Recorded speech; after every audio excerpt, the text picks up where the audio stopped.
ค่ากันเด้อเกษตรแดงใหญ่จ้าบ้างมสาวคนได้เกษตรแดงใหญ่มานี่อันนี้คุณนะ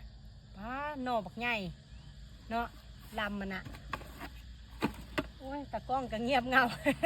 ตะกล้องเมื่อยบ่คือตะกล้องน้อยหมูเบ้าดำเลยอันนี้นะวันนี้ค่ำแล้วสน้อยมาค่ำกับพอดีอากาศเย็นเฮาก็เลยมาปลูกข่าเนาะบ้างมสาวเพิ่นได้ข่ามา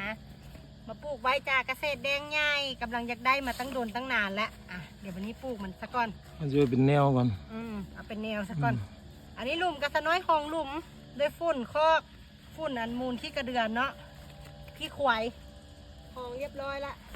ก็ใส่ปุ๋ยลงไปน้ำสาวเลยไปโอเคเดี๋ยวค่ำแล้วเดี๋ยวสน้อยเขาปลูกให้มันแล้วซะก่อนนะจ้า